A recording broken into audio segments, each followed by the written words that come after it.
Ever notice how the phrase black people sold their own into slavery gets tossed out to end conversations? That line only works if you pretend a continent with thousands of nations was just one people. But Africa was never a single tribe, and this colonial fiction did not just hide the real architects of the slave trade, it reshaped blame for centuries. So who invented this LI, and what does erasing Africa's true diversity really protect? Scroll through any social media thread about slavery, and the same line pops up like clockwork. The phrase black people sold their own. It is the ultimate debate stopper, tossed out to shut down any talk of responsibility, reparations, or the true machinery of the slave trade. The phrase spreads fast on Twitter, in YouTube comments, in TikTok rants, even in classroom debates. It is used to end the conversation, not to start one. The logic is simple and brutal. If black people sold each other, then what is left to discuss? No need to talk about European ships or the laws or the global market that turned human beings into cargo. No need to look at who built the system, who profited, or who wrote the rules. The phrase works only if you accept the colonial story that Africa was a single tribe, one big family, all equally guilty. That is not just a historical mistake. It is a deliberate fiction designed to flatten thousands of nations, languages, and rivalries into a single, convenient scapegoat. The real function of this talking point is not education. It is erasure. It lets the architects of the transatlantic slave system off the hook, while those who suffered under it are told to blame themselves. That is not history. That is a cover-up. Africa has always been a continent of astonishing complexity.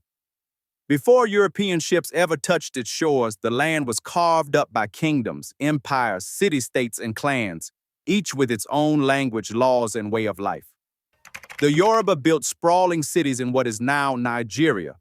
The Ashanti, Akan, and Fante traded, fought, and ruled in what became Ghana. The Kingdom of Congo, hundreds of miles to the south, sent envoys to Portugal and baptized its nobles, while the Oyo Empire fielded cavalry armies against Dahomey, a rival power with its own royal court and customs. In the east, Bigonda's clan swore loyalty to the Kabaka, the king, and kept their borders tight against their neighbors. Even within a single region, identity ran deep. Lineage, language, and ritual marked who belonged and who was a stranger. No one saw themselves as part of a single African people. Being Igbo or Wolof or Hausa meant more than skin color.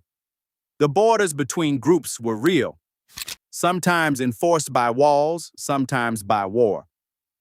As the scholar Ali Mazrui put it, it is one of the great ironies of modern African history that it took European colonialism to inform Africans that they were Africans.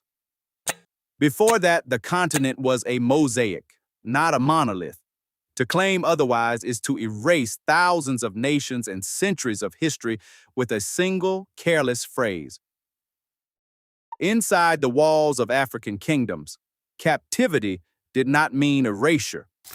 In many societies, prisoners of war were brought in from rival groups, not from among the ruler's own people.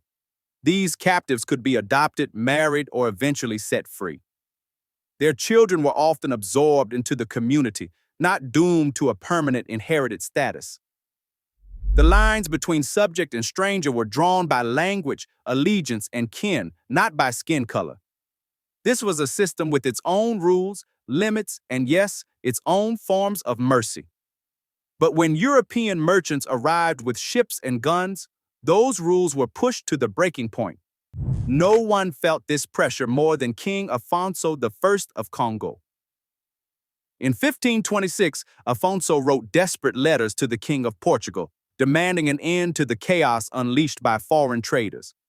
He accused Portuguese agents of kidnapping his people, nobles, vassals, even relatives, and spiriting them away in chains. Afonso pleaded for order. Only those judged guilty by Congo law, he insisted, should ever be sold, and only with royal consent. He warned that his kingdom was being emptied by greed and lawlessness, not by any tradition of selling their own. Afonso's words cut through centuries of denial.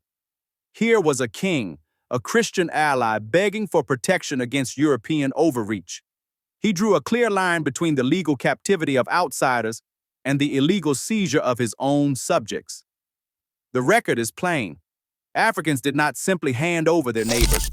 They protested, resisted, and tried to hold on to their own humanity, even as the machinery of the Atlantic trade ground forward.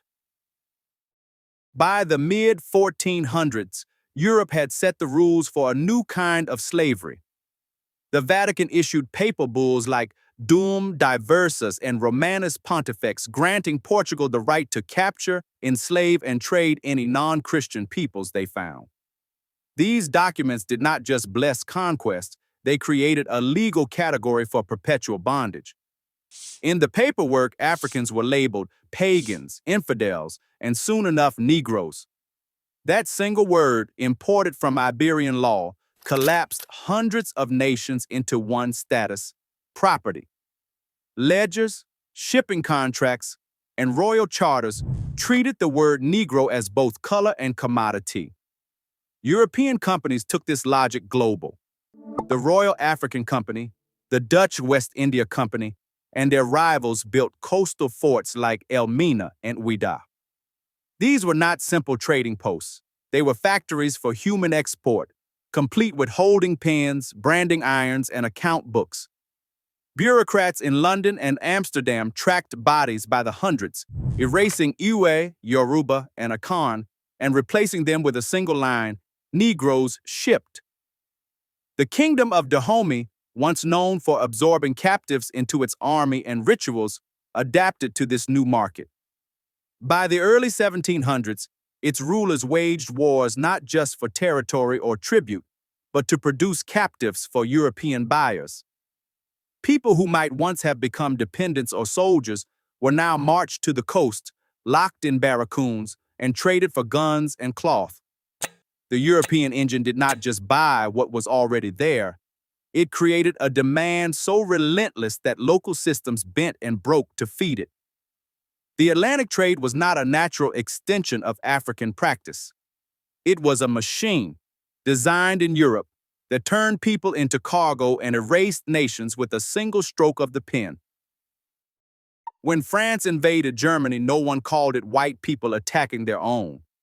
When Britain and Spain fought for empire, no one said they were selling each other off because their skin looked the same. Only Africa gets flattened into a single story. That is the double standard at work. European nations fought, conquered, and traded prisoners for centuries, and yet nobody rewrites their history as one big family feud. The idea that Africans were all the same is a lie, one that only works if you erase the borders, languages, and loyalties that shaped the continent for thousands of years. If the same logic were applied to Europe, every war, every treaty, every betrayal would be recast as self-destruction. But that is not how history is told in classrooms or on memorial plaques. The phrase "black people sold their own" survives because it lets the real architects of the slave trade step out of the frame, leaving a continent blamed for a crime it never committed as one people. Every time that phrase gets repeated online, it does real damage. It spreads faster than any history book, moving from comment threads to classroom debates to viral videos with millions of views.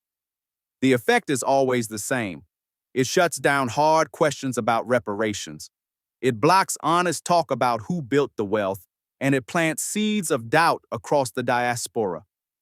For Black Americans, hearing your own people sold you is not just an insult. It is a wedge. It splits communities, sours pride, and leaves a mark on how people see themselves and their ancestors. Social media algorithms reward outrage, so the talking point cycles back again and again, always ready to derail the conversation. Meanwhile, institutions and politicians use it to dodge responsibility. The more this lie spreads, the easier it becomes to erase the system that made slavery possible, and the harder it gets to demand repair. That is not an accident. It is the point.